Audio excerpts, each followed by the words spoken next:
Bonsoir à toutes et à tous, bonsoir à toutes les téléspectatrices et les téléspectateurs qui ont la gentillesse de nous accueillir encore une fois chez eux et de suivre jusqu'à la fin notre émission politique Le Kiosque. Exceptionnellement, Monsieur Granier me fait une fois encore l'honneur de me confier la gestion de l'émission que je vais conduire avec les chroniqueurs que vous connaissez déjà et à qui je souhaite bonsoir Michel. Bonsoir Béatrice. Bonsoir Christian. Bonsoir Béatrice. Et bonsoir bébé. Bonsoir papy. Bon, alors je vais vous demander évidemment naturellement votre actualité, actualité que j'imagine très dense, tant il y a de choses à dire sur ces dernières semaines. Je crois que ça va être quand même compliqué dans quelques années pour les bacheliers de parler finalement des actus contemporaines, parce que là ça fourmille au niveau mondial, au niveau local, au niveau national. Donc Michel, ton actualité. Bon, l'actualité est évidemment centrée sur la question de la contestation de la réforme des retraites, aussi bien en France qu'en Martinique. Bon, il y a bien sûr l'actualité internationale qui a peut-être pas attiré l'attention, mais c'est les tensions qu'il y a dans les banques, suisses et américaines, et qui rappellent qu'on est au bord peut-être d'un nouveau crash financier international, avec des réactions des banques centrales qui jusqu'ici accentuent la comment dirais-je, je ne dirais pas la régression économique, disons. Hein. On n'est pas encore dans la récession, mais on est dans un ralentissement économique, en tout cas dans les pays occidentaux, n'est-ce pas?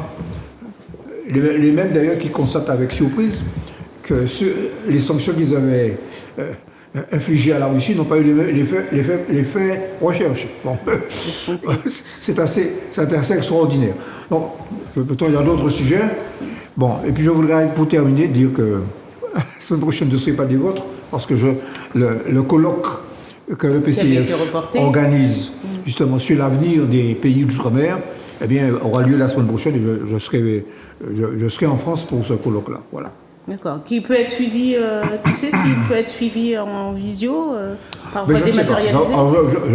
Je pense a priori, c'est un colloque qui a lieu au siège du PCF à Colonel Fabien, mais qui regroupe des intervenants qui sont de toutes origines. Hein. Bon, je prends l'exemple, par exemple, il y aura une intervention de Justin Daniel sur le bilan de la départementalisation, les conditions de la départementalisation et son bilan.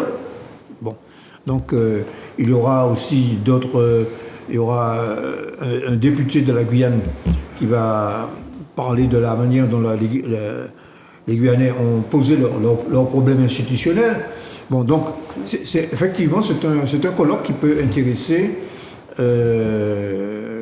l'ensemble des pays d'outre-mer et que les camarades ont maintenu malgré l'intensité de l'actualité, parce que l'actualité quand même est dominée en France par la question de la réforme des retraites. Ouais.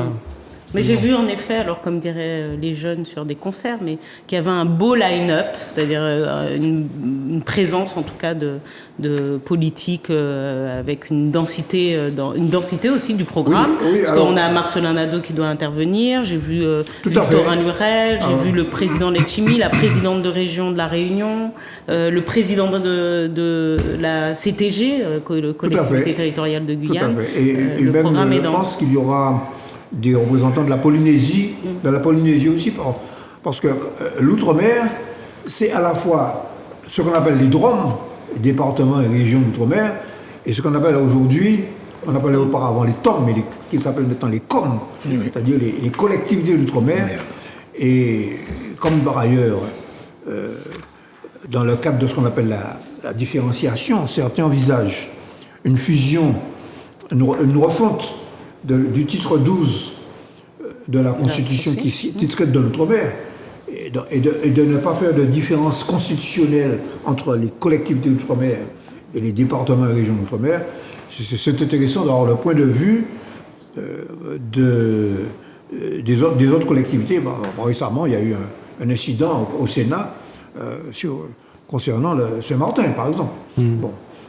Que nous relatons d'ailleurs dans Justice. Saint-Martin demandant une expérimentation, le Sénat se prononçant à l'unanimité pour cette différenciation. Saint-Martin, article 74. Eh bien, la ministre des collectivités représentant le gouvernement a opposé un refus catégorique. Donc, entre le discours sur la différenciation et quand il s'agit d'une petite différenciation concernant la sécurité sociale, et où c'était la collectivité qui apportait en plus financièrement son apport, il n'y avait pas une demande de participation de l'État.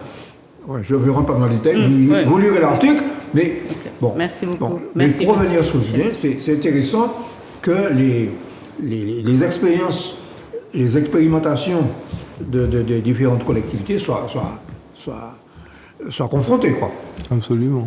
Christian Herselier, d'autant que vous continuez sur ça, d'autant que, disons, on est dans une espèce de période où la réflexion sur les statuts, la nécessité d'avancer dans l'autonomie ou les autonomies selon les conceptions qu'on peut avoir s'impose quelque part et devrait faire que le droit évolue, que l'on veuille ou non, quoi. Parce qu'aujourd'hui, le statut par exemple de la Nouvelle-Calédonie n'est pas cadré entre articles 73, 74, etc. Quoi. Donc, oui, c'est un titre.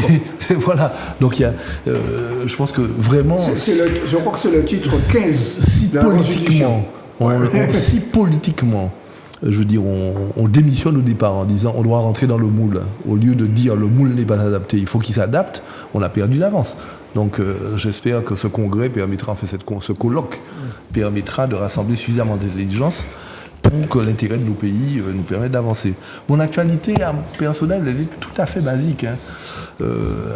Basique, du quotidien, de l'observation avec effroi de ce qui se passe dans le monde, la guerre, et puis l'espèce de cécité concernant la vision que le pouvoir peut avoir de ce qui se passe dans le pays, enfin aussi dans le pays et dans les Outre-mer, le pays France et les Outre-mer. Ça me paraît incroyable. Et puis, comme l'une des missions que je me suis donnée, c'est entre autres, c'est d'essayer de faire de la transmission. Je suis en train d'essayer de le faire par écrit, mais parfois on me sollicite pour aider à ça. Et donc on m'a sollicité pour former des cadres des collectivités territoriales, d'ailleurs, le CNFPT, Centre national de formation de la fonction publique territoriale. Avec une directrice générale très dynamique. Madame Pujard. Okay. Madame Pujard, que je salue. Que nous saluons. Entre autres, qui a réfléchi beaucoup sur les personnes âgées, qui a fait un bouquin sur les maisons de retraite, enfin sur les... voilà. Et que j'ai rencontré. Donc ils m'ont sollicité pour animer une formation donc il fallait qu'il y ait une expérience pour ça, ça va te dire quelque chose sur la territorialisation de l'action publique et donc sur le décloisonnement des acteurs qui doivent travailler dans les territoires. En territoire, soit au sens Martinique, soit au sens des établissements publics intercommunaux, soit au sens des communes ou infracommunales. Et comme au niveau de l'ARS, j'avais été initiateur d'une expérimentation, la mise en place d'une politique de prévention qui consistait à faire des territoires de 4 territoires de la Martinique et à mettre en place des directions avec des instances locales qui menaient à la fois le diagnostic, la politique et l'évaluation de ces politiques sur le territoire.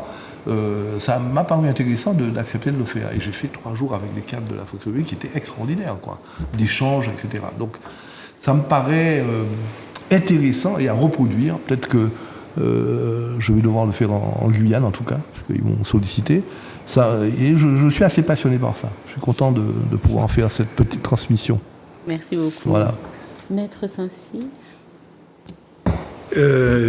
Mon actualité, pour aborder les problèmes d'actualité en général. Je voudrais rapidement rebondir sur ce qu'a dit Michel là, sur l'évolution qui est prévisible quant au statut des collectivités d'outre-mer. Effectivement, il y a un mouvement qui se met en marche, c'est extrêmement intéressant, qui me semble aller dans deux sens contraires, mais qui s'harmonisent totalement, c'est-à-dire de regrouper dans un seul article, n'est-ce pas, les différentes situations, ce qui permettrait, n'est-ce pas, une sorte de mobilité. C'est le schéma que je vois apparaître, je n'ai pas de précision particulière. Mais je pense que ça, c'est une piste qui peut être extrêmement intéressante, celle-là. Mon actualité, mon actualité, je vais taquiner Michel. Oui, moi j'étais sur l'octroi de mer, toujours, et on a finalement abordé le deuxième ouvrage, la méthodologie, et on aborde, je vais t'en parler, Michel, des modèles de nouvel impôt, des modèles, simplement, un panel. Bien, et puis j'ai été troublé, bien sûr, par les événements politiques, et je suis vraiment dans mon habit de juriste, et je regarde cette constitution du 4 octobre 1958, qui a été modernisée d'ailleurs, bien modernisée, en 2008, et c'est une constitution qui met en place des institutions solides, qui nous permet de résister à certains éléments. Et on va reparler, Michel. Effectivement, tu as raison, tu m'avais signalé lorsqu'on avait parlé de ce problème-là, et tu as donné ton sentiment, effectivement, la 6e République. Et tu citais un auteur célèbre, n'est-ce pas, qui a écrit un ouvrage que tu as cité, Le coup d'État permanent, s'agissant de la Constitution du 4 octobre 1900. Voilà, François Mitterrand. Il me semble qu'arrivé au pouvoir, il n'a pas tellement touché à la Constitution. Non, mais tu as raison. Bien, on va en rediscuter. Mais c'est une des raisons de la discussion entre lui et Mélenchon. Oui, bien sûr, oui, bien sûr. Parce que... Alors, juste, messieurs, pour qu'on soit dans les thématiques qui ont été les nôtres, mais en fait, qui sont en continuité avec ce que vous êtes en train de dire, parce qu'on doit aborder la question des motions de censure. Mais c'est difficile que dans l'actualité, on ne puisse pas parler de ça, des recours constitutionnels, du référendum, mais je ne vois pas ça. Et c'est pour ça que j'enchaîne. Tu enchaînes et tu nous coupes la parole comme assez vrai. Tu présides. Pardon, bébé. Bon, merci. Allez. Tu vois tes mauvaises habitudes. Quelles mauvaises habitudes? De te plaindre. Je me plains pas, je m'oppose, n'est-ce pas, à la dictature, à l'autoritarisme. Bébé, je me tais. Tu as une motion de censure. Bon, alors justement, on devait en parler, et c'est pour ça que je dis que tu es. J'allais te donner la parole à ce sujet, parce que en fait, on vient. Je ne la demande pas. J'avais prévu de te la donner, et si tu la demandes pas, tu peux la passer, tu vois. Sur un plateau démocratique. C'est mon habitude. Voilà. Et donc nous avons dans notre actualité, évidemment, qui va dans le sens aussi de cette constitution qui finalement donne des moyens quelque part qui peuvent paraître paradoxaux à la démocratie. Mais nous avons donc eu 2 motions de censure déposées la semaine dernière qui ont été rejetées. Qu'est-ce que vous en avez pensé? À 9 voix près, on peut dire quand même que... Alors, il y a eu celle du Rassemblement national, dont on a peu entendu parler d'ailleurs des chiffres des votes, mais c'était à peu près une 60aine, et ça correspondait aux élus du Rassemblement national, plus un élu, me semble-t-il, des LR. Et puis, il y a eu cette motion de censure déposée par la LIOT, qui est un mouvement centriste de droite, quand même, plutôt, et qui a reçu, en tout cas, un nombre assez exceptionnel de voix, il faut tout de même le dire, qui a rassemblé une bonne partie des oppositions, sauf, quand même, massivement celles des LR. Celles des LR qui ont refusé de voter et qui n'ont pas donné de garantie au gouvernement Borne suffisante pour qu'elle puisse passer par le vote en Assemblée, mais qui, de façon, alors on peut peut-être le dire, un peu stratégique, peut-être même hypocrite, ne vote pas la loi, mais en même temps ne censure pas le gouvernement, alors que la motion de censure peut permettre surtout, au-delà de tout, de faire tomber la loi. Bon, qu'est-ce que vous en avez pensé? Et puis, on va parler évidemment de ce que ça a provoqué après, et de la mobilisation. Maître. Ah, je ne suis pas le plus politique, je suis juriste. Tout à fait, sur les motions de censure. Oui, écoutez, les motions de censure ont échoué. Je ferai la remarque suivante. S'il y avait effectivement une possibilité d'organisation de l'opposition, les choses ne se seraient pas passées de cette façon-là, ok? Alors,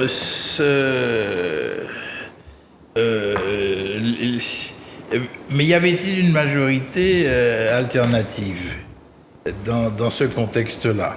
Alors effectivement, dans un premier temps, on peut regretter que ces motions de censure ne soient pas passées, effectivement. Mais si elles étaient passées, qu'est-ce qui serait advenu après? Il fallait retomber dans de nouvelles élections. Moi, je trouve que les motions de censure ont été rejetées. C'est dommage, finalement. Au plus profond de moi-même, étant un homme de gauche, je pense que c'est dommage, vu le comportement, n'est-ce pas, de l'autorité présidentielle actuelle, qui est insupportable. Par contre, je pense qu'il y a des moyens, quand même, des recours possibles. Et on en a parlé tout à l'heure, la dernière fois, Michel. Effectivement, le référendum d'initiative partagée, si effectivement cette réforme est aussi impopulaire, il n'y a pas de raison que ce référendum d'initiative partagée ne soit pas retenu.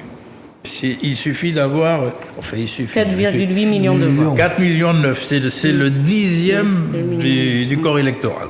Voilà ce que je peux faire comme commentaire pour le moment. D'accord. Mais alors, juste quand même pour préciser aux téléspectatrices et téléspectateurs, la motion de censure fait tomber la loi, mais elle ne fait pas obligatoirement tomber l'Assemblée. C'est encore un choix. La dissolution reste... Fait tomber la loi et le gouvernement. Et le gouvernement. Gouvernement. Mais ne fait pas tomber l'Assemblée. Parce que tu as dit, ça aurait emmené vers de nouvelles élections.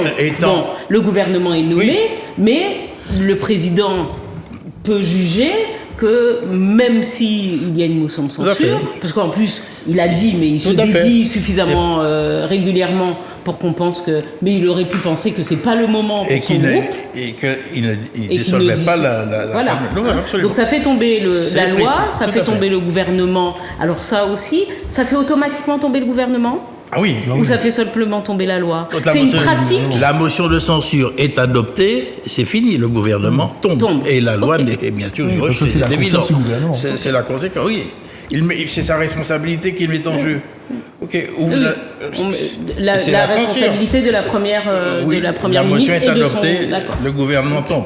Alors, Christian, alors justement, là sur les plateaux télé en ce moment, les députés et les membres du gouvernement de La République En Marche, et même un peu le président dans son discours dont on va parler tout à l'heure, disent « Ah, c'est bon, la loi a été votée ».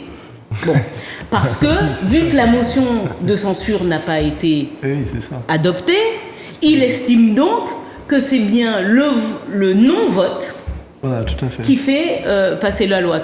Alors, c'est encore une espèce de petite manœuvre... Friction juridique. Voilà, friction juridique. Voilà. Oui. Hein mais il n'a pas tort, mais en même temps, il n'a pas raison. Mais qu'est-ce que tu en penses? Soit on est dans le droit pur, aveugle, donc, et dans le droit pur, soit on est dans la politique et dans la démocratie et dans les questions de justice, quelque part. Donc, lui, il considère, et le gouvernement considère que il n'a pas été censuré, quelque part. Enfin, la confiance, la motion n'est pas passée, donc le gouvernement ne tombe pas, donc la procédure continue.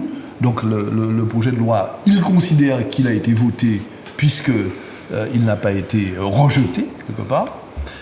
Il va au Conseil constitutionnel, il espère que rapidement le Conseil constitutionnel va prendre ses décisions, et une fois que le Conseil constitutionnel aura décidé, l'option, l'espoir que le gouvernement a et que Macron a, il a exprimé clairement, c'est que les choses rentrent dans l'ordre après.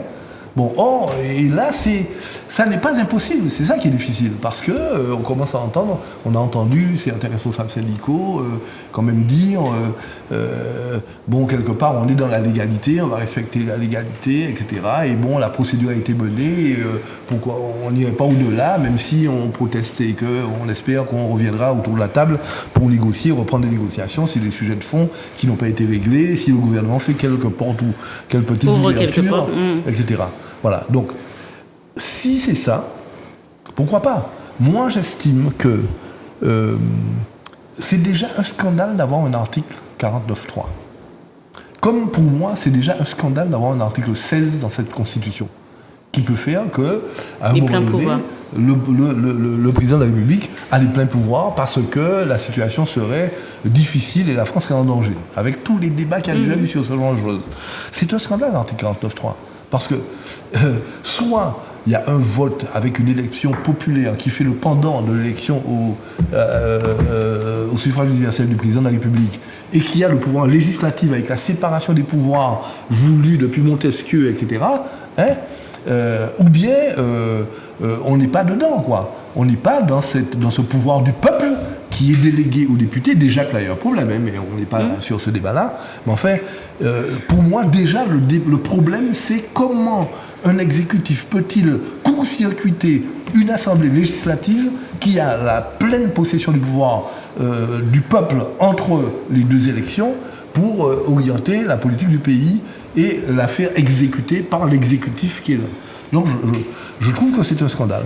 Et donc, aujourd'hui, j'espère que malgré, on viendra dessus, mais le discours provocateur qu'a fait le président de la République, qui pour moi fait preuve d'un aveuglement invraisemblable, parce que je n'ai jamais vu à la veille d'un événement.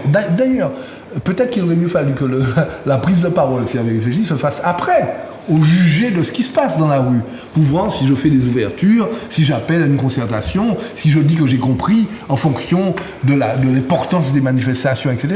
Non, je prends la parole juste avant, et au lieu d'apaiser en espérant que le mouvement n'aura pas de débordement, etc., je jette, comme a dit le secrétaire de la CGT, de l'essence sur le feu. Même pas de l'huile, mais de l'essence sur le feu. C'est invraisemblable, je n'ai jamais vu ça. On a d'ailleurs une petite illustration, Manuela, qui circule sur les réseaux sociaux. Voilà, c'est une petite illustration qui circule sur les réseaux sociaux en disant malheureusement que le discours du président a été plus que de l'huile, c'est jeter le bidon d'essence sur les flammes déjà incandescentes. Voilà. Donc moi, je suis pour ne pas simplement être comme si tout le peuple est juriste, quoi, et puis rester dans un cadre juridique qui nous enferme, parce que c'est faux ce qui a été dit. Ah oui, on ne peut pas comparer les manifestants et puis l'Assemblée parlementaire et donc le peuple. Mais le peuple, tous les sondages montrent que 80% de la population est contre le projet. Donc j'espère que le mouvement tiendra, que Macron reviendra à la raison et le gouvernement ouvrira des portes à de nouvelles négociations et ajournera ce projet pour un autre projet et d'autres négociations. Michel, sur les motions de censure. Bon.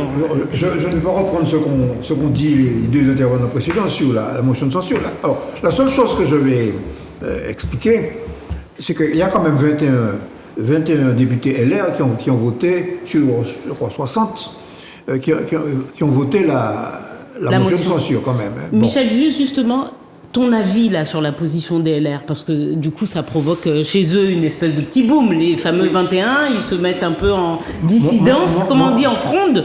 Mon avis, il y a plusieurs raisons.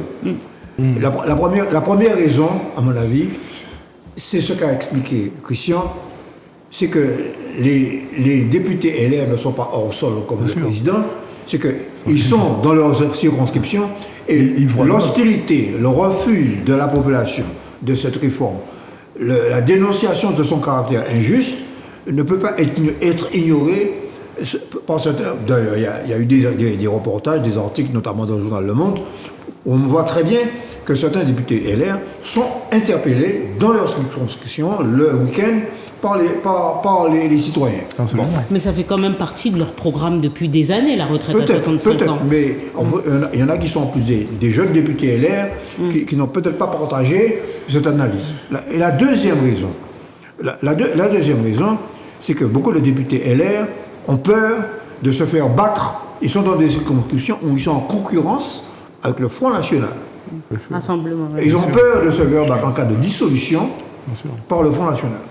Bon, par conséquent, il y a ces... Tu peux d'ailleurs rappeler la petite menace du président actuel du Rassemblement national qui a précisé aux députés LR que s'il y avait dissolution de l'Assemblée, Il y aurait pas de... ceux qui voteraient la motion Voilà. ne verraient pas de En face candidat en face Rassemblement national en Voilà, face d'eux. voilà. Bon, tout ça, alors, cela dit, on est dans la politique politicienne française qu'il faut suivre, bien sûr. Il nous faut suivre ces choses-là, mais le fond du problème, moi, je reviens, c'est le mouvement de masse. C'est La le mouvement de mobilisation. masse. C'est-à-dire que nous sommes en face d'une situation absolument inédite et bien malin celui qui peut dire sur quoi cela peut déboucher.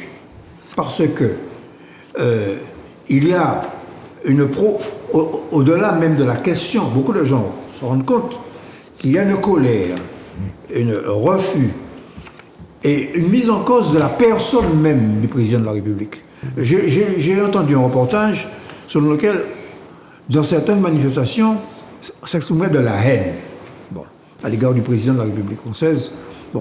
C'est-à-dire qu'aujourd'hui, ce n'est plus seulement la question des retraites, c'est la manière de gouverner, c'est les questions... Est-ce que d'ailleurs tu peux nous dire 2 mots sur ton avis sur cette fameuse interview d'Emmanuel Macron? Alors, il y a des termes... il y a un terme qui est violent. Il a traité les manifestants de factieux et de fractions. Ouais. Alors, la dernière fois que j'ai entendu cette expression, j'ai quand même un certain passé politique. La dernière fois que j'ai entendu, c'est dans la bouche de Gaulle, désignant le coup d'État des généraux d'Alger. Absolument, oui. Oui, et puis, factieux. Tout à fait, Michel. Bon, par conséquent... Et puis il y avait les ligues factieuses. Les ligues factieuses du colonel de la Roque. Voilà. Le 6 février 1934. Alors, les ligues factieuses du colonel de la Roque, c'est 1936. Ouais. Bon, c'est un vieux langage. Alors, Ouais, tout à fait. c'est un langage qui appartenait à la gauche, d'ailleurs. Tout à fait, Hein? tout à Bon, fait. c'est Léon Blum. C'est Qui est Léon le Blum premier. qui avait dénoncé les ligues factieuses de 1936. Donc, il y a eu beaucoup de mépris.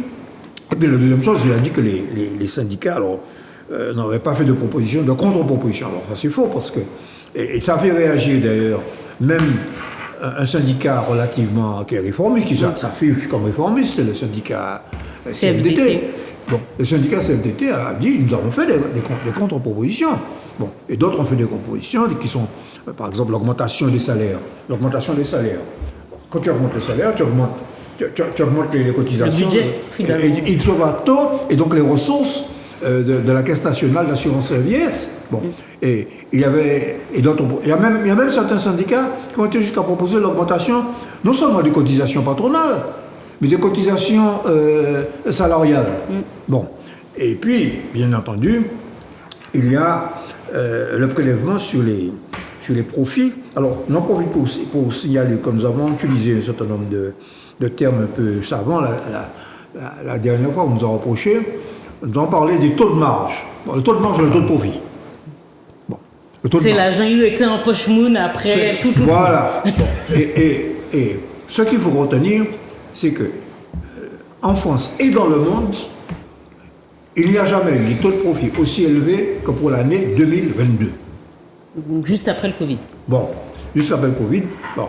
Alors, et en France, c'est en France que les augmentations ont été les plus fortes de tout le monde occidental. Bien. Alors, pour revenir à Macron et à son intervention. À la motion de censure, Macron avait la possibilité, en cas du fait du rejet de la motion de censure, il pouvait très bien enregistrer que le gouvernement avait été censuré, jeté, puis renommer un autre gouvernement. Parfaitement.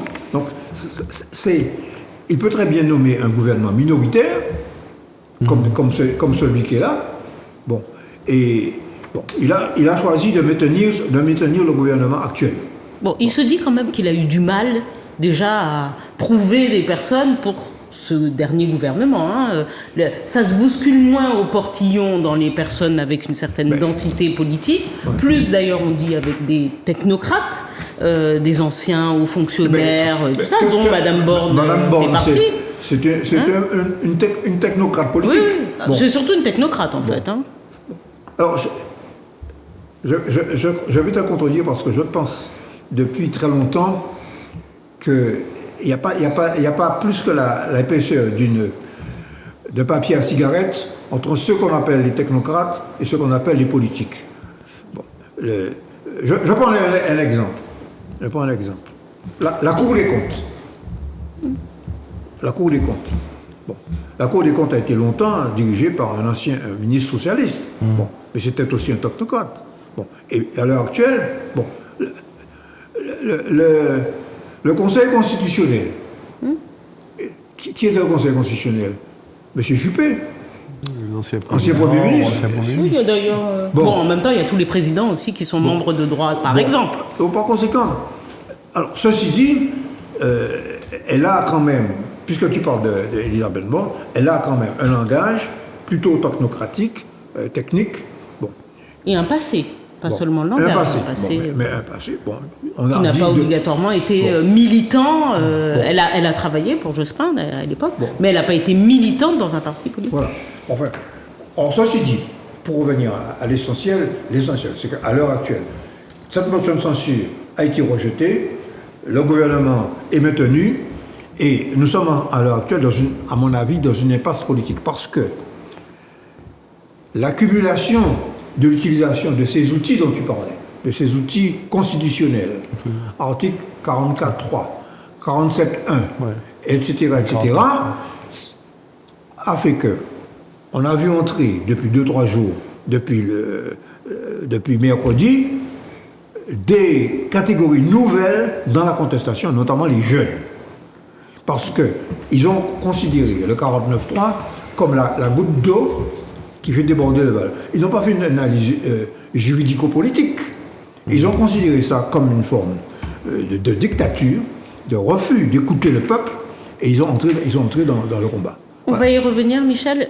Christian Ursula, sur l'intervention du président et puis un certain nombre de ses paroles qui ont été assez spéciales d'ailleurs, parce que je ne sais pas si vous avez relevé, mais il a parlé, il ne parle plus de pénibilité, il parle d'usure. Donc il faut rappeler que ce gouvernement a été à l'origine, ou les précédents, du retrait d'un certain nombre de mesures de prise en compte de la pénibilité. Et là maintenant il ne parle plus de pénibilité, il parle d'usure au travail.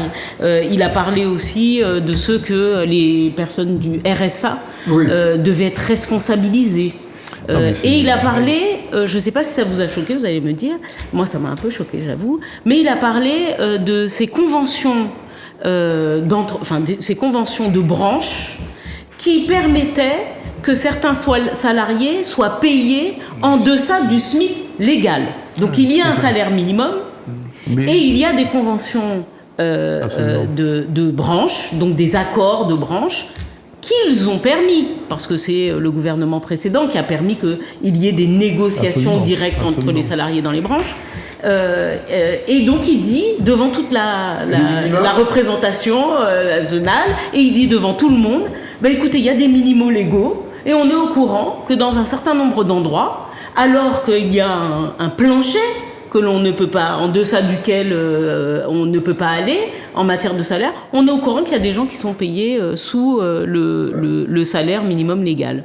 Qu'est-ce que tu en as pensé ? Non, mais de toute façon... de ce propos et du ton. Moi, je pense qu'il faut que les gens réalisent à quoi on a affaire, vraiment.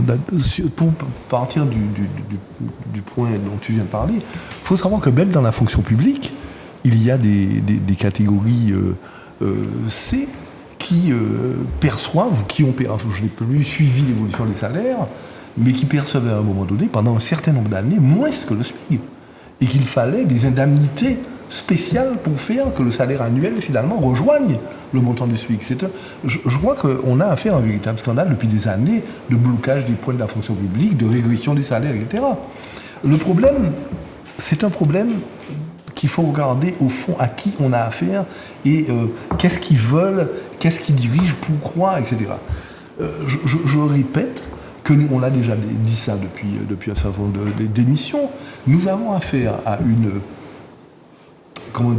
un courant politique et un courant philosophico-intellectuelo-politique, on peut dire ce qu'on veut, qui est néolibéral. Sa conception de fond, c'est qu'il y a des experts qui connaissent tout et qui doivent gouverner pour le peuple, parce que le peuple est ignorant et que le peuple est toujours en retard par rapport à la nécessité de l'évolution de la société, de sa technologie, de sa science, de l'organisation du travail dans l'intérêt des grandes entreprises, en fait de ceux qui pour eux développent le pays. Et donc c'est ça leur conception. Tout le reste, ils vous disent que c'est, quand vous lisez les bouquins, quand vous lisez ce qu'ils écrivent, quand vous lisez les comptes rendus de réunions qu'ils font dans des sociétés qu'ils ont, des revues spécialisées qu'ils ont, ils vous disent que tout le reste c'est de la communication. Il faut fabriquer l'opinion, il faut convaincre finalement le peuple de ce que eux ils ont comme vérité, parce que c'est eux qui détiennent la vérité. Mais c'est d'une gravité inouïe, parce que ça a mené au fascisme, ces choses-là, ça a mené à des déviations invraisemblables. Quand vous regardez la réalité, je vais donner, à la limite, je comprends pas. Les aides publiques aujourd'hui, les aides publiques aux entreprises aujourd'hui, j'invite d'ailleurs à lire un article très intéressant qui a été publié, je ne sais pas si c'est le mois dernier ou il y a 2 mois, ou le dernier, dans une revue qui s'appelle Alternative économique. Oui. Donc c'est un truc responsable, hein. C'est pas une revue militante de... Beaucoup du monde universitaire, d'ailleurs, publie, bien sûr. Bon, ils disent quoi? Elle est quand même de gauche. De gauche. Oui. Heureusement, mais ici des chiffres officiels, des rapports officiels. Ils disent, il y a aujourd'hui 2000 aides publiques aux entreprises en France. 2000. Si bien que c'est tellement massif que personne n'arrive à lister ces aides qui sont données aux entreprises. Ils disent qu'entre 2007 et 2019, les aides ont progressé de 65 milliards à 157 milliards selon Darmanin lui-même, qui dit que les aides aux entreprises... De combien tu peux reprendre? De 65 milliards en 2007 à, en 2019, 157 milliards. Le chiffre donné par Darmanin lui-même. Donc presque 3 fois. Voilà, quand il était ministre des Comptes publics. C'est-à-dire que ça représentait 6,4% du PIB. Mais c'est invraisemblable. Et si on, dans ce même temps-là, si vous voulez, Alors, tu permets que je t'interrompe? Oui. On nous a reproché quelquefois d'utiliser un langage qui n'est pas compris. Tu as dit PIB, explique ce que c'est. C'est le produit intérieur brut. Vous voyez, c'est la richesse, toute la richesse, pour dire les choses basiquement, tout ce qui est produit comme richesse dans le pays pendant un an. Voilà. Ça a une valeur. Et bien on compare cette valeur massive-là à un certain nombre de paramètres, d'autres choses. Donc, l'aide globale qui a été donnée aux entreprises en 2019 a représenté 157 milliards, c'est-à-dire 6,4% de l'ensemble de la richesse qui a été créée en France pour un an. Bon. Quand on regarde un peu dans les détails, je donne juste 2 chiffres pour comparer par rapport à ce que Michel disait sur le fait que le rapport de force a changé entre les salariés au niveau des rémunérations, entre les salariés et les entreprises. Les entreprises payent une partie de la protection sociale et donc de la sécurité sociale. Par des cotisations. Voilà, par des cotisations. En 1995, la part des entreprises finançant la sécurité sociale représentait 65,2%. D'accord ? En 1995. En 2020, cette part des entreprises finançant la sécurité sociale a représenté 46,9%. Donc elle a chuté. Est-ce qu'on comprend ? Elle a chuté. Et en remplacement, la fiscalité des ménages est passée entre 2007 et 2019 à augmenter de 7 points. La fiscalité des ménages a augmenté de 7 points. Parce qu'il faut que les ménages soient taxés pour que l'on puisse financer sur son dos, finalement, un certain nombre de cadeaux qui sont faits aux entreprises. Et c'est ça qu'il faut comprendre. C'est très intéressant ce que tu dis. C'est juste, est-ce que tu peux rappeler les chiffres pour décrypter quand même, parce qu'il faut que les gens comprennent. Oui. Donc tu disais en 2000, 62%, 65,2% des entreprises Non, en France non, je dis que le financement des entreprises à la sécurité sociale représentait 65,2% du financement global. Des ressources de la sécurité sociale. Okay. Et ne représente maintenant que 46%. En 2020, que 46,9%, et ça a continué à régresser. Okay. D'accord. Je prends maintenant un chiffre de la fiscalité de l'ensemble des ménages en France, des ménages. Donc ce qu'ils payent oui. en impôt sur le revenu, en TVA et autres. L'impôt sur le revenu. Impôt sur le revenu. L'impôt sur le revenu. Entre 2007 et 2019, la progression a été globalement de 7 points. De 7 points. Or, quand on regarde les chiffres sur ce fameux, on vous dit c'est grave, les finances ne vont pas tenir, le système va exploser, etc. Mais c'est de la fumisterie. Le rapport officiel du corps, d'accord, c'est-à-dire du Conseil d'orientation des retraites, dit d'abord, en 2021, il y avait un excédent de 900 millions. Oui. D'accord. En 2022, l'excédent était de 3 milliards d'euros, donc une augmentation, d'accord, ça ne gêne pas. Et ensuite, il n'y a pas de problème parce qu'il y a une stabilité. Il y a une année où ce sera déficitaire, on peut savoir pourquoi, mais très peu en 2017. Et après, il y a une stabilité jusqu'en 2030. Ça veut dire quoi? Et donc, pourquoi? Parce qu'il y a tellement de prélèvements, il y a tellement de... comment dire, je peux donner un chiffre qui est assez effarant pour que les salariés comprennent comment ils se font bouger. En fait, il y a ce qu'on appelle le taux de remplacement des retraites par rapport au salaire. C'est-à-dire, lorsque vous rentrez à la retraite, vous perdez, d'accord, par rapport au salaire que vous touchiez avant. Les personnes qui sont nées autour de 1938, des années 30-40, le taux de remplacement, quand ils arrivaient à la retraite, par rapport à leur salaire, le taux de la retraite remplace le salaire, était de 79,1%. D'accord ? 79,1%.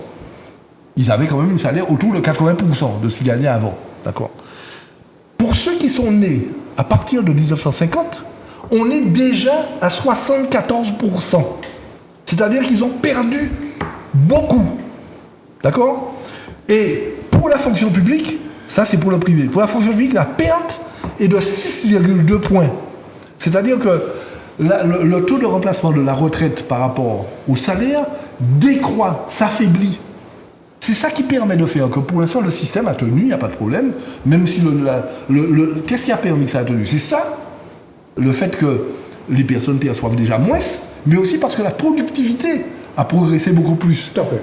La productivité, la capacité de créer des richesses pour moins le temps de travail. Est-ce que la différence n'est pas due aussi à l'évolution des métiers, et notamment le fait que les métiers industriels, et on le voit, parce que on en a déjà parlé sur ce plateau, mais on compare beaucoup la France à l'Allemagne ou à d'autres pays dont l'industrie est beaucoup plus développée et dont on sait que les salaires dans l'industrie sont extrêmement plus élevés, au contraire, que dans les services. Bien sûr. Et du coup, alors, on invite les téléspectatrices et les téléspectateurs à ne pas toujours croire les comparaisons. Parce que les comparaisons d'âge de départ n'emportent pas, justement, toujours les comparaisons sur le taux de remplacement. Donc la différence entre le salaire et la pension. En l'occurrence, dans un certain nombre de pays européens, on est plus à un taux de remplacement donc, de 80, de 70 à 80, alors qu'en France, on est plutôt dans un taux de remplacement qui est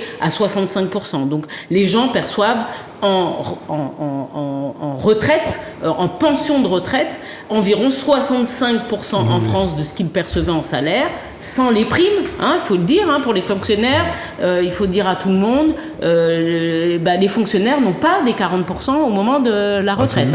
Et ils ont un salaire et ils ont en plus une retraite sans prime, sans indemnité. Or, on sait que chez nous, singulièrement, dans les collectivités locales notamment, ça représente une grosse partie de la rémunération, le régime indemnitaire. Absolument. Et donc on invite quand même les téléspectatrices et téléspectateurs à ne pas être dupes de ces personnes qui disent « Ah oui, mais à tel endroit en Finlande, c'est 67 ans de départ et tout ça », parce que le taux de remplacement est parfois l'âge... il n'y a pas beaucoup de décote non plus, par exemple, si on part plus tôt. Dans certains autres pays. Donc on appelle tout de même à la vigilance. Maître Saint-Cyr. Oui. Bien, je partage tout ce que vous avez voilà. dit. Bon, mais moi, je ne suis pas économiste, je suis juriste, n'est-ce pas? Mais bien sûr, je voudrais dire quelques mots de ce discours. Discours magnifique.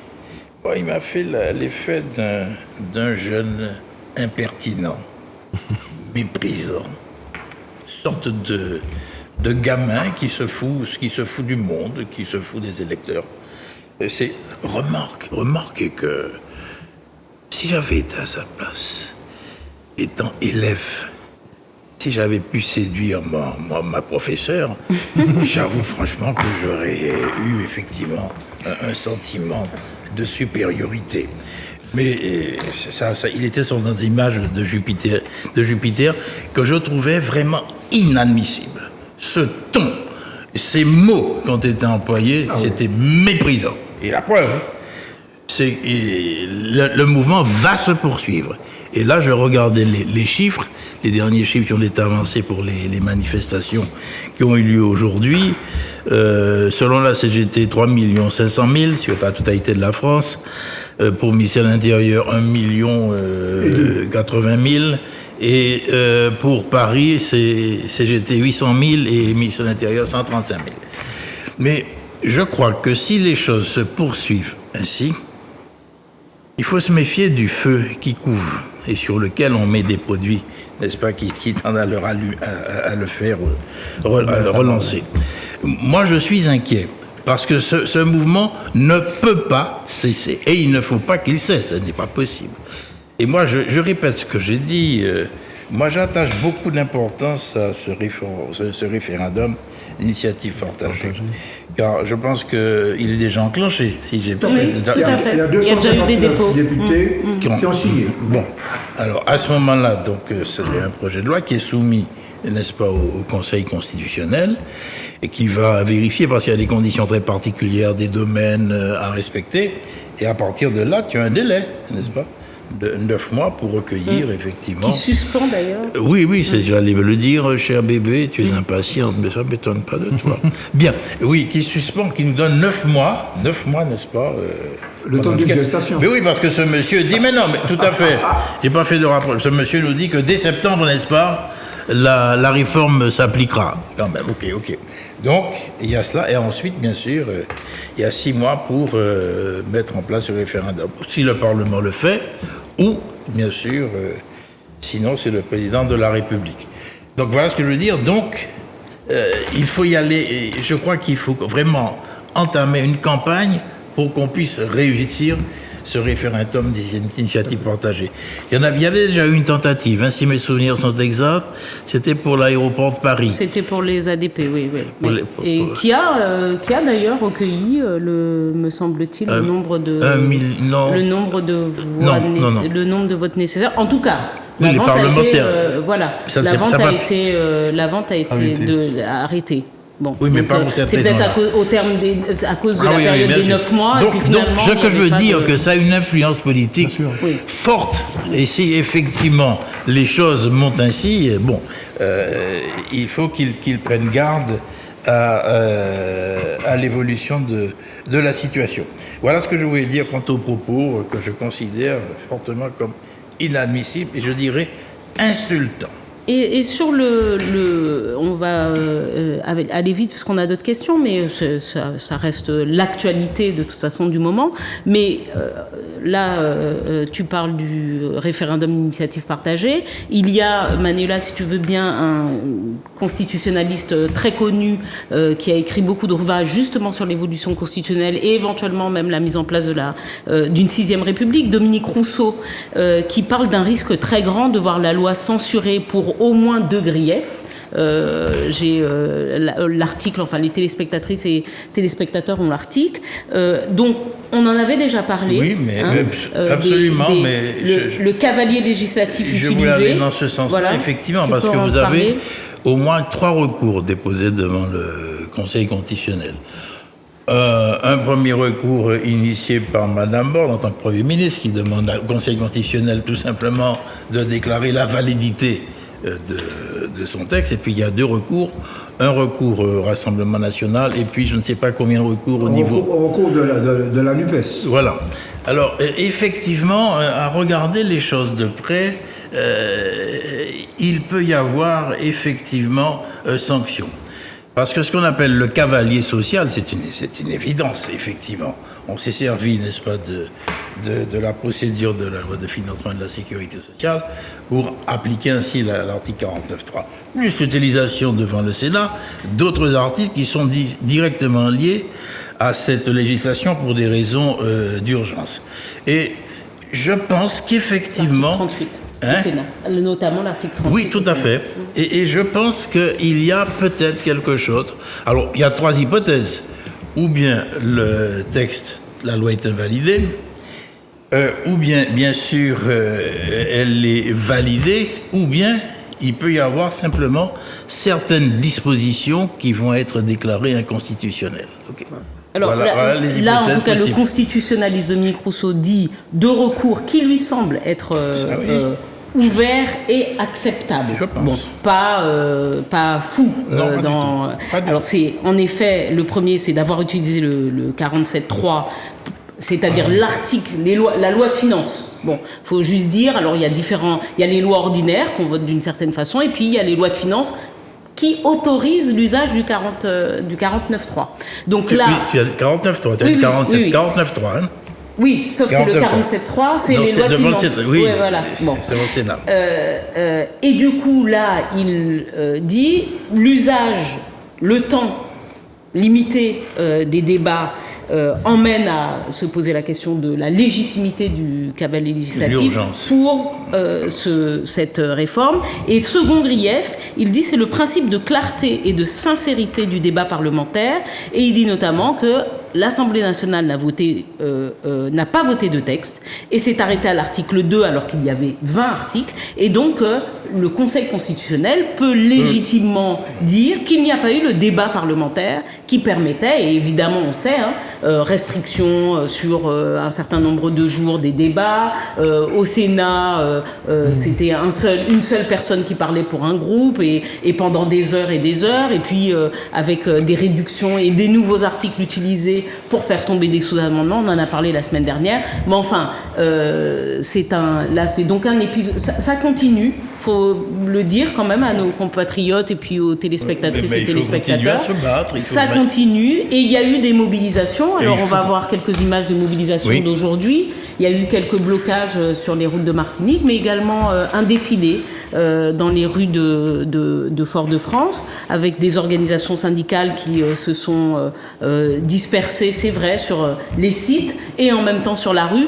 C'était pas à la hauteur. Et puis là, un petit coucou à Georges Arnaud et aussi Culture Égalité, l'association Culture Égalité, toujours présente dans le combat social, qui, on le rappelle encore une fois, mais les principales perdantes de cette réforme des retraites seront, si elle est appliquée et qu'elle n'est pas retirée par des gouvernements qui vont arriver, seront les femmes.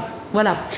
Donc, qu'est-ce que vous pensez, vous, alors on va en parler là de façon plus, peut-être du côté aussi du maintien de l'ordre, et de ce qui est en train d'émerger là dans la masse des mobilisations. Il faut dire quand même aujourd'hui, jeudi 23 mars, les mobilisations ont été 2 fois plus importantes que celles qu'elles ont été en début de mois de mars. Et comme l'avait dit Michel, il y a des nouveaux entrants dans la danse qui viennent de finir d'ailleurs leurs épreuves de spécialité.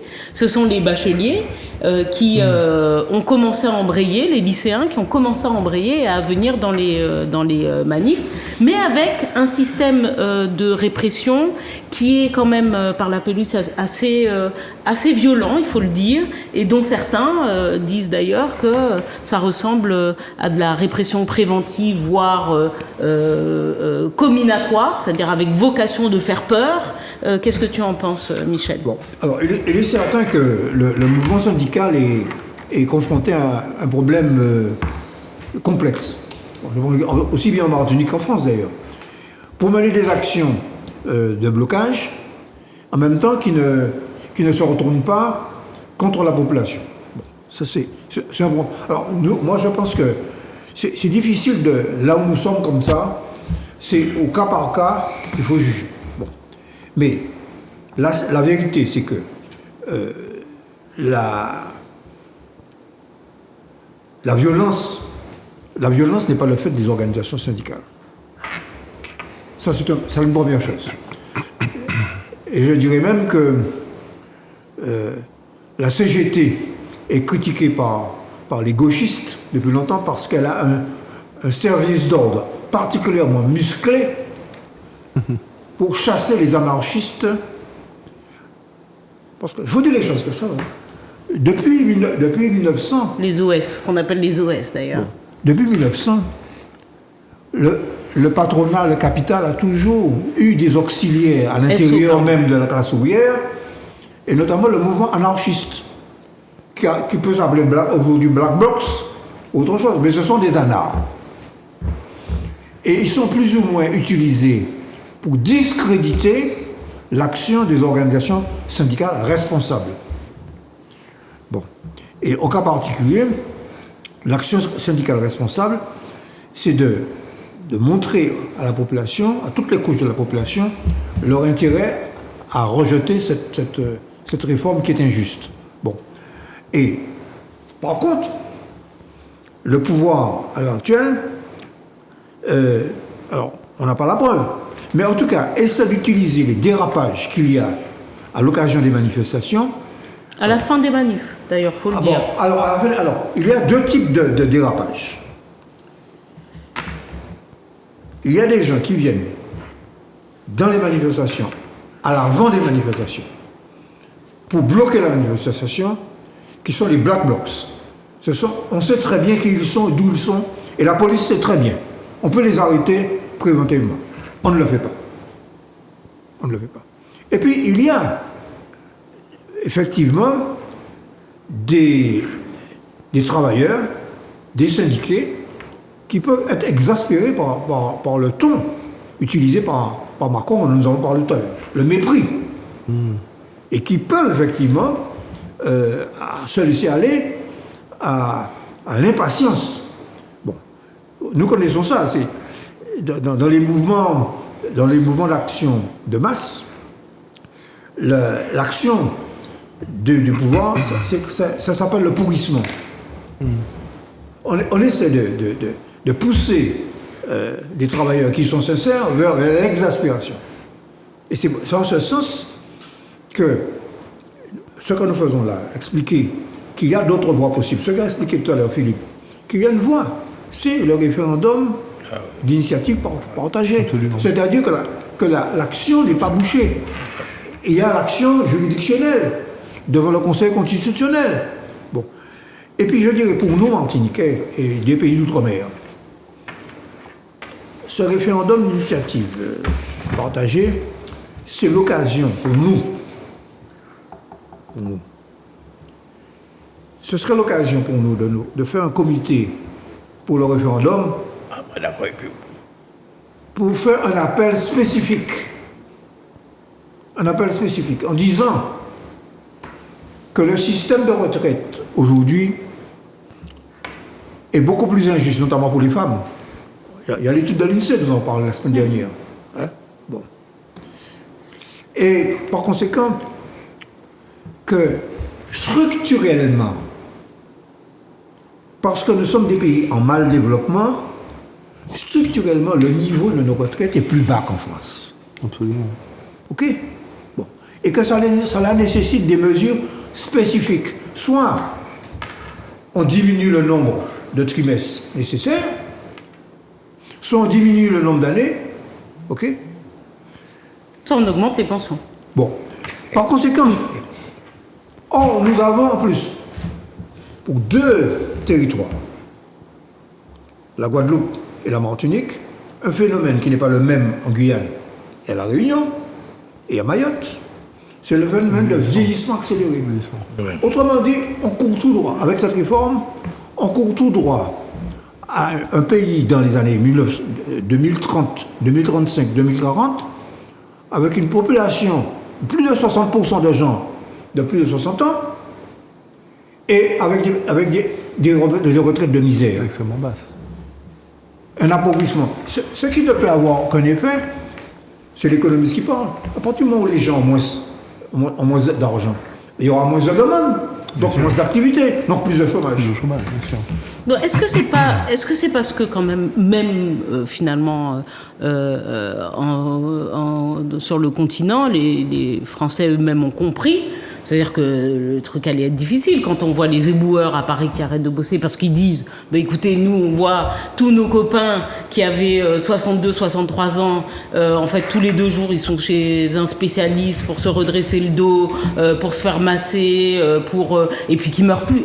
Il faut le dire quand même, hein, parce que les gens regardent les images d'un certain nombre de médias qui montrent les poubelles à Paris, mais enfin faut dire que ces éboueurs, en l'occurrence cette profession singulièrement, a un taux de mortalité, en tout cas un âge de mortalité, de 7 ans inférieur aux autres ouvriers.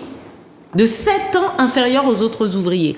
La différence d'espérance de vie entre un cadre et un ouvrier, c'est également 7 ans. 7 ans, donc ça fait 14 ans. Voilà.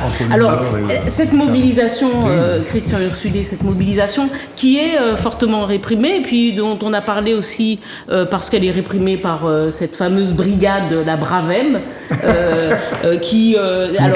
voilà, tu pourras en discuter. Explique-nous ce que ça veut dire, alors, Bravem. la Bravem, il va l'expliquer, c'est la brigade de répression de l'action violente motorisée. Alors, ils ont donné un sigle pour que ça soit facile à dire, mais enfin, c'est des bougas moto qui l'a pour Batmoun. Voilà. Pour réprimer les gens violents. Mais on a vu, je ne sais pas si vous avez vu cette vidéo-là, où on les voit débarquer en silo comme ça sur des personnes et rouler sur un manifestant à terre. C'est ce qu'on a vu en Iran. On a vu ça en Iran. Je mettrai dans le donc lien de Facebook. Bon, alors cette répression, elle est quand même...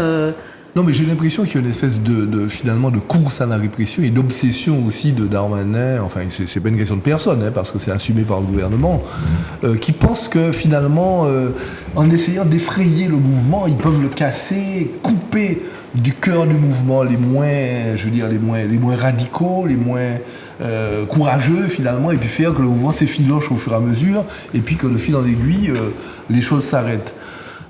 Alors, moi je pense qu'il y a il y a un tournant qui est là, quoi, qu'il faut vraiment apprécier. Et c'est de la responsabilité aussi des organisations syndicales, il faut bien comprendre.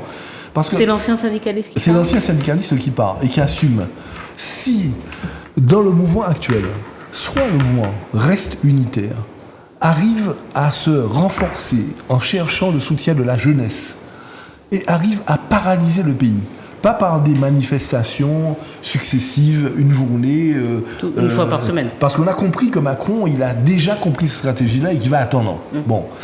Mâcher toujours. Voilà. Donc, avec l'aide du service d'ordre de la CGT et d'autres services d'ordre, ils s'organisent parce qu'il n'est pas question de laisser faire les Black Blocs et des apprentis fascistes qui peuvent faire n'importe quoi. Exactement. Et qui sont souvent manipulés. Alors, il faut juste dire aux gens, donc des fois dans les manifestations, singulièrement chez la CGT, qui forme d'ailleurs son personnel syndical, également dans les partis politiques, souvent de gauche, vous avez des personnes qui portent un brassard et SO, il y a marqué SO dessus, donc on les repère. C'est aussi un repère pour les forces de police, absolument, pour qu'ils puissent savoir que c'est bien le service d'ordre, et bien souvent d'ailleurs, ils connaissent les responsables des services d'ordre des partis politiques, absolument, qui vont parler avec la police et tout ça. Donc quand vous voyez des brassards SO, c'est le service d'ordre en général des organisations syndicales. Mais absolument. Donc, alors, moyennant qu'on ne laisse pas la provocation prendre le pas, parce que c'est une leçon de l'histoire des conflits sociaux. Lorsque la violence prend le pas, la violence pour la violence prend le pas, et que les biens publics sont cassés, qu'il y a de feu, qu'il y a des ceci et cela, on sait très bien qu'après, ça casse un mouvement et que la réaction après, elle est conservatrice, elle est de droite. Ça s'est vu après dans les élections, etc. Donc il faut faire très attention. Mais la fenêtre de tir dont je parlais, qui se joue là dans les jours et les 2 semaines qui viennent, si le mouvement arrive à être fort et arrive à trouver des voies et moyens pour paralyser le pays, parce qu'il faut paralyser le pays si on veut gagner. Parce qu'aujourd'hui, Macron joue le rapport de force jusqu'au bout. Donc, soit nous, on joue, enfin, le mouvement social joue la légalité, va au Conseil constitutionnel qui nous donne raison ou pas, et puis finalement on rentre dans les rats après, Macron a gagné. Soit le mouvement social arrive à paralyser le pays, et pour ça, je suis désolé, mais il y a à tenir les raffineries, il y a à tenir les grandes routes, il y a à tenir les ports, il y a à tenir les aéroports. Une fois que c'est fait, je ne connais pas de régime qui tient plus de 48 heures. D'accord ? Donc, il y a tout à fait la possibilité de gagner. Et surtout, la grande hantise des gouvernements, quels qu'ils soient, c'est que la jeunesse rentre dans le combat. Donc si le mouvement social... Parce qu'il ne faut pas de jeunes à terre. Mais non. Non seulement il ne faut pas de jeunes à terre, mais aussi c'est aussi difficile de faire sortir la jeunesse dans les rues que de la faire rentrer. Une fois qu'elle est rentrée, on sait très bien que ça va très loin et qu'il faut que le gouvernement marche. Donc la question se joue dans les 2 semaines qui viennent, au maximum. Et c'est soit l'un, soit l'autre. Alors, en France, les syndicats ont eu aussi tendance quand même à dire qu'ils ont observé le mouvement populaire que l'on a appelé les Gilets jaunes et qu'ils ont vu que c'est quand les Champs-Élysées ont commencé à cramer et tout ça que Macron a fini par... Donc certains sont tentés quand même de dire que l'étape dégradation, violence est une étape obligatoire avec ce président qui n'entend pas les millions et les millions de personnes qui sont dehors. Donc vous avez tous les deux raison, il y a probablement une sorte de petite ouverture, le bon moment, il va falloir trouver quel est le bon moment, et le bon moment en tout cas mérite que les organisations syndicales soient soudées. Qu'est-ce que tu en penses, Philippe ? Oui, mais je suis totalement faire 2 observations.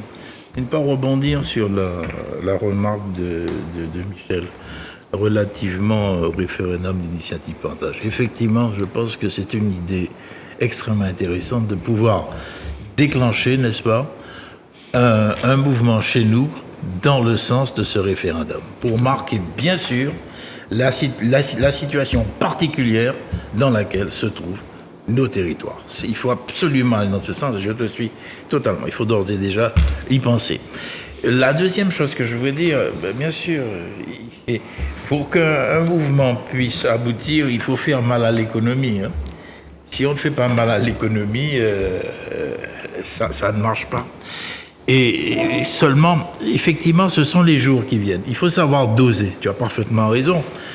Parce que il ne faut pas que le mouvement se retourne contre nous. Tout à fait. Parce que si les gens, n'est-ce pas, vivent trop longtemps, trop mal, n'est-ce pas, cette situation, le risque est grand. Mais ce que je constate maintenant, c'est que dans tous les interviews que j'ai pu entendre, il y a véritablement un mouvement très, très, très favorable en faveur de ce mouvement. Je n'ai pas entendu de critiques. Tous les gens que l'on interviewe, les gens qui sont dans les connaissances ou qui sont en train de trimballer leur valise partie de bocage, tu n'as pas de critiques négatives. Ou très, très, très, très peu.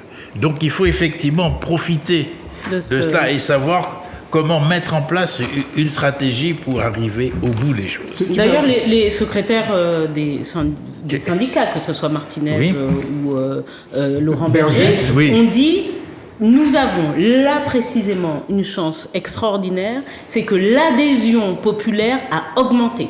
Donc elle est passée de 63 à près de 76%, je crois, donc on n'est pas loin des 80%. D'adhésion populaire au mouvement. Et donc, alors moi, j'ai pas l'impression, en tout cas pour l'instant, même des mots de Berger, parce que Berger, je pense qu'il se fait même dépasser par sa base. Je suis pas sûre qu'aujourd'hui, Laurent Berger, donc patron de la CFDT, puisse arrêter ses propres troupes sur le terrain. C'est la lutte des classes, quand même. Exactement, tout à fait. Mais on en rediscutera, mais on est dans ça. Dans les boîtes. Tout à fait. Dans les boîtes. Il y a des militants de la CGT qui discutent avec les militants de la CFDT. Bien sûr. Il n'y a pas de muraille de Chine. Tout à fait. Tu mets, mec, je montre ça. Oui, c'est ta carte. Ceci, c'est la carte vitale. Oui. Grâce à ça, on peut aller au médecin, on peut aller à l'hôpital, on peut... Cette carte vitale, c'était l'objet de plusieurs siècles de lutte. Il y a ton numéro dessus, donc tu peux la... Oui, on ne voit pas très bien. C'est un siècle de lutte. Je veux dire par là que ça n'existe pas partout dans tous les pays du monde. Bien sûr. Loin de là, on nous l'envie Loin de d'ailleurs. là. Non, Il faut se battre pour ça. Je veux dire ceci à ceux qui disent parce qu'il y a quelques petits inconvénients dans les grèves, etc. Bon, que, par exemple, pour l'installation de la sécurité sociale en Martinique, tu connais ça, bien tu as sûr. connu le père Lamont. Absolument. J'ai négocié avec lui. Et tu as À bossé côté avec- de lui, je veux dire. Bon, en 1949, quand on a installé la sécurité sociale, les béquets disaient aux travailleurs, on va vous enlever de l'argent sur votre salaire. Et quelquefois, les travailleurs ne voulaient pas cotiser. Et les camarades, quelquefois, se faisaient insulter. Et il y a eu des grèves, il y a eu des morts. Alors, pour obtenir ce qu'on appelait à l'époque la sécurité sociale, puis la retraite des vieux travailleurs. Alors, c'est pour ça que je montre ça. Absolument. Ceci, Ça- c'est une conquête. Et Attends, ça me permet juste parce que on a justement un sujet très important, mais ça permet d'ailleurs de rappeler ce que certains ici sur ce plateau, moi je l'ai pas connu, mais certains ont dû connaître, et que peut-être nos téléspectatrices et téléspectateurs méconnaissent. Lorsqu'Alvan, et c'est mon oncle, tonton Denis, je t'embrasse, tonton Denis de Grosmorne, il m'a raconté, alors j'ai un de mes cousins qui a eu, lorsqu'il était petit, des problèmes médicaux, et donc on l'avait envoyé en France hexagonale. Et mon oncle me raconte qu'à l'époque, lorsque l'on était martiniquais et que l'on était affilié à la Caisse Générale de Sécurité Sociale en Martinique, et qu'on allait se faire soigner en France, il fallait garder toutes les factures, parce que vous étiez obligé de tout payer. Tout payer. Ouais, d'abord. Ouais, Donc il fallait en avoir les moyens, hein, de tout payer. Et après seulement, la Caisse Générale de France, vous ne pouviez pas aller dans n'importe quelle Caisse Générale de Sécurité Sociale en France, remettre les papiers, puisque avant c'est vrai que c'était les feuilles de soins et tout ça. Vous deviez garder tout votre dossier.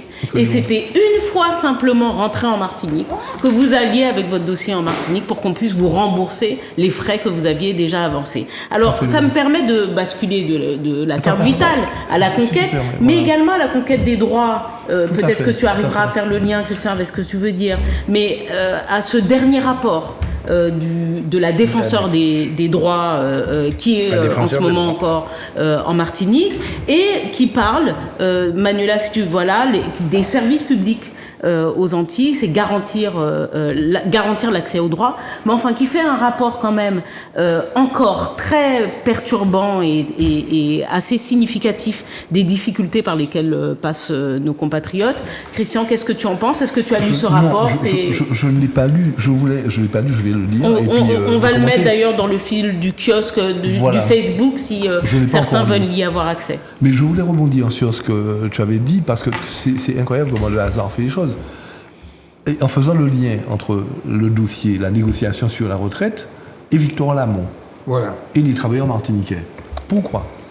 Parce que Macron a enlevé du dossier et des possibilités d'avancer qu'il y avait sur la pénibilité de certains métiers. Il a enlevé les métiers avec des charges lourdes. Ouais, vous cassez le dos à faire des transports terribles. Non, c'est pas pris en charge. C'est pas pris en compte comme un métier pour lequel il faut faciliter l'accès aux retraites. Les vibrations, quand vous êtes là sur des marteaux-piqueurs terribles, ça c'est enlevé. Les expositions aux risques chimiques, ça me concerne. Et puis les postures pénibles. Alors sur les postures pénibles, je vais vous dire une chose. Les femmes de chambre des hôtels qui se courbent dès l'âge de 20 ans pour faire les lits, vous savez combien de chambres elles faisaient dans les années 80? Elles faisaient 18 chambres par jour.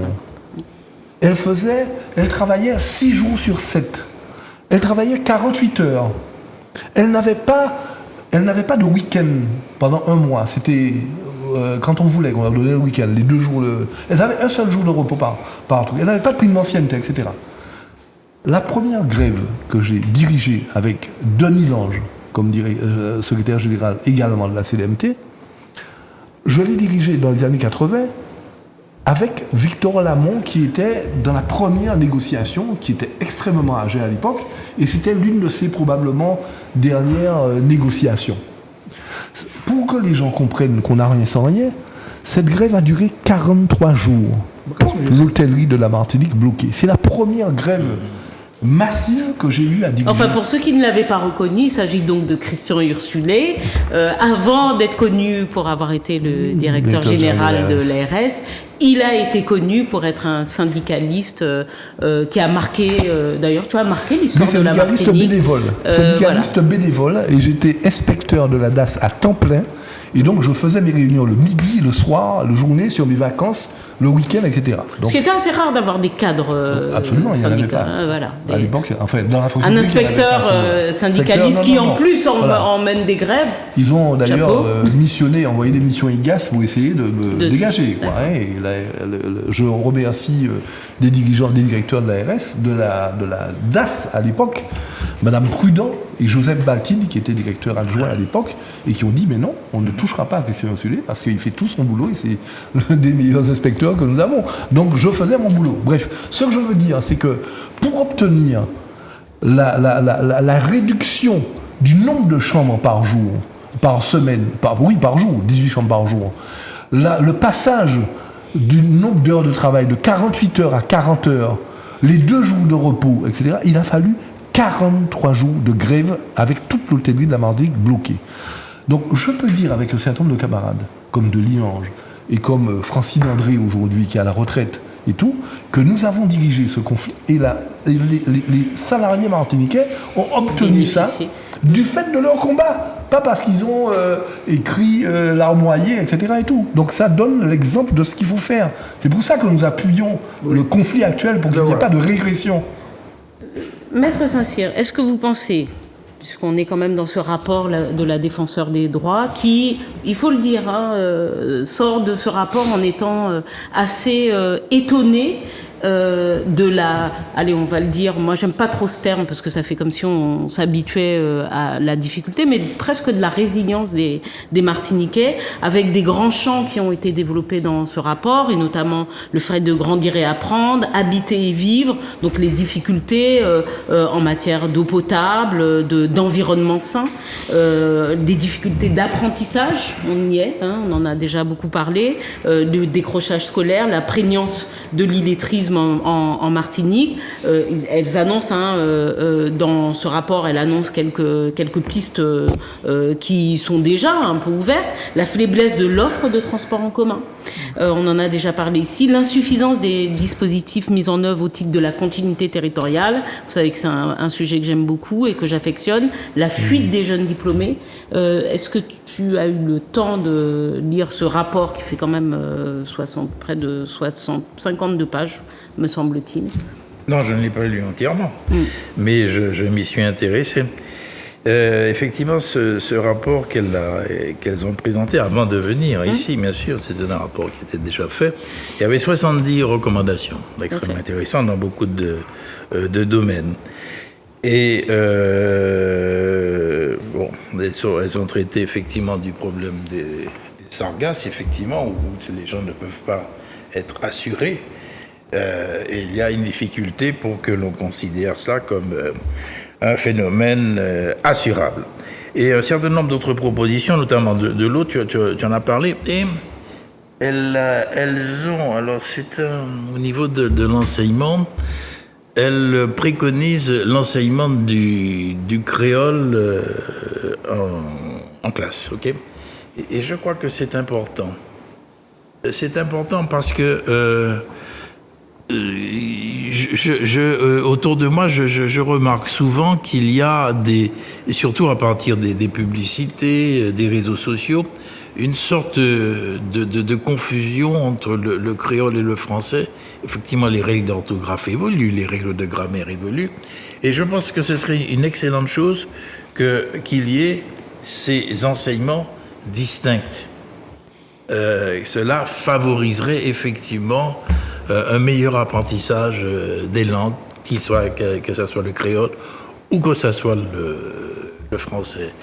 Parce que il y a des difficultés, à mon avis, et il y a parfois des confusions qui se font au niveau des gamins, des enfants. Okay ? Et je terminerai sur une remarque que je le dis, autant je ne pas à l'école, on n'a pas ni problème, mais lire le créole, c'est une chose quand même difficile. Parce que notre ami Jean-Bernard B, ils ont choisi la théorie de la différenciation avec le langage avec son dictionnaire. Avec Raphaël. Et je me pose la question de savoir si ce n'est peut-être pas au détriment de la langue. Je ne sais pas. Je me pose la question parce que je ne pense pas que nos compatriotes que nous pouvons retrouver dans certaines campagnes, dans certains endroits, puissent lire ce créole-là. Je ne sais pas. Alors, juste un petit commentaire, quand même, sur l'apprentissage des langues. L'ancienne école, visait à dire, quel que soit l'endroit d'ailleurs, que les langues locales et les langues en général, d'ailleurs, la multiplication des langues était un facteur de confusion. C'est faux. Oui, bien sûr. En l'occurrence, il a été démontré scientifiquement que les enfants qui ont plusieurs langues, et notamment une langue maternelle, qu'elle soit de l'ordre du patois, et une langue courante, développent des capacités qui sont bien plus importantes que les autres. Et d'ailleurs, dans beaucoup d'écoles internationales, très tôt, les enfants apprennent 3, 4 langues en même temps. Voilà. Donc c'est pour dire qu'il n'y a pas de... En fait, le cerveau est fait de sorte à ce qu'il n'y ait pas de confusion. Et d'ailleurs, quand on voit les enfants bilingues, ils savent répondre en français, ils savent répondre en créole. Et ce ne sont pas obligatoirement des bilingues de grand ponte. Moi, je connais des amis qui sont très très modestes, dont la maman est espagnole et le papa est américain. Les enfants... c'est dans ce sens qu'elle se situe. Mais il n'y a pas de... Il y a l'apprentissage, voilà. Pourquoi ne pas l'apprendre le créole? Alors, mais ils l'apprennent pas obligatoirement. Ce que je veux dire, c'est que c'est pas obligatoirement. C'est-à-dire qu'ils côtoient dans leur quotidien avec leurs parents l'anglais et l'espagnol, et ça ne leur pose pas de problème, et ils n'ont pas de troubles, ils ne confondent pas les langues. Voilà. Donc le cerveau est capable de ça. Absolument. Et d'ailleurs, plus il le fait jeune, et plus il est habile pour même en absorber d'autres. Voilà. Donc ça, c'est... oui, je suis totalement... Mais j'ai quand même quelques réserves sur ça. Il faudra lire des études sur ça. Il y a vraiment une évolution. Oui, mais non seulement je lis, mais je vois effectivement que c'est effectivement plausible, c'est facile, effectivement. Mais je veux dire qu'avec les campagnes de publicité, les réseaux sociaux, où il y a effectivement un mélange des gens, je dis que ce serait pas utile qu'il y ait effectivement l'enseignement. C'est tout ce que je dis. Ce n'est pas inutile. Alors, quand tu dis ça me ramène. Est-ce que tu as connu un certain Gérard Lauriette? Bien sûr. Ah, mais oui. qui était un précurseur. Ah oui. Un précurseur. C'est un Guadeloupéen qui avait monté une école. Qui était son surnom. Et qui a même subi la répression de l'éducation nationale de l'époque. Parce qu'il voulait introduire le créole dans l'apprentissage. Tu vois, donc, bon, je suis content que la défenseur des droits redécouvre ces choses-là. Mais très bien. Bon, alors, un mot sur la défenseur des droits. Elle a souligné quelque chose qui retombe dans le sujet actuel. Il dit c'est le temps de liquidation considérable que la sécurité sociale de Martinique met pour liquider les retraites. Tu peux expliquer, s'il te plaît, parce que qu'est-ce que ça veut dire? Est-ce que tu peux traduire, ou sinon je traduis? En gros, quelqu'un peut partir à la retraite, fait son dossier comme il faut, fait son dossier en janvier pour un départ en septembre, c'est à peu près 6 mois, et ça prend combien de temps? 2 ans. Voilà. 2 ans. Donc il y a des gens qui pendant 2 ans, 3 ans n'ont pas de revenus. La défenseur des droits. Bon. Donc ces gens-là n'ont rien. Bon. Donc, il me semble que j'ai entendu dire qu'il y avait des milliers de dossiers en retard. Oui. 7000, quelque chose. Elle préconise d'ailleurs qu'il y ait un recrutement massif de personnes au sein des services de la sécurité sociale pour rattraper le retard. Et elle préconise qu'on fasse d'ores et déjà tout de suite des avances bien sûr. Et oui, bien sûr. Ah oui, parce que c'est pas possible de laisser les Messieurs, gens, nous arrivons sans- malheureusement au terme de notre émission, mais Ah oui, on c'est avait d'autres sujets. Alors, juste un petit mot, Manuela, tu nous donnes le love, comme on dit, parce que juste un petit mot sur notre compatriote Ah oui, bien sûr. Olivier Dubois, qui après 711 jours de captivité a été relâché. Maître Saint-Cyr, pourquoi ça a pris autant de temps? Pucci pas aller chercher. C'est ce qu'on se pose comme question, qui n'a peut-être pas ta réponse. Nous avons des commandos prêts pour le faire. Oui. Bon, on dit mais que les Français sont forts. Hein. C'est une excellente chose quand même. Il y a un travail de fait, notamment par ses parents, par le comité martiniquais et aussi au niveau global et général des journalistes. Ses confrères aussi. Ses confrères. On peut saluer aussi Peggy Saint-Ville qui est en Martinique. Oui, non, mais il faut se féliciter, n'est-ce pas J'observe qu'il n'y avait quand même pas toutes les semaines ou tous les soirs des bandeaux qui apparaissaient libérés. Comme on a vu. Comme on j'en a ai vu, vu ouais. pour d'autres. Ouais, quoi, pour hein, d'autres. donc, On peut s'en féliciter. Et il a été enlevé au Mali et il a été libéré au Niger. Ouais. On ne sait pas pourquoi. Alors pas libéré au Niger, c'est les forces nigériennes qui sont allées le chercher. Puisque le président d'ailleurs a remercié les forces nigériennes, il y aurait eu. Alors, faut pas parce que bon. La pensée occidentale emmène à croire que l'Ayoka Palais du désert, c'est anti-machin de sable. C'est la taille des pays, hein, le Sahel. bien sûr, hein. c'est- Bon, c'est donc énorme. c'est chercher une aiguille dans une botte de foin parfois que de trouver quelqu'un sur ce Surtout que type j'ai de passé une territoire. partie de ma jeunesse au Niger. Je peux Et te tu dire- sais que- Je peux te dire que c'est un immense c'est pays. pas n'importe quoi.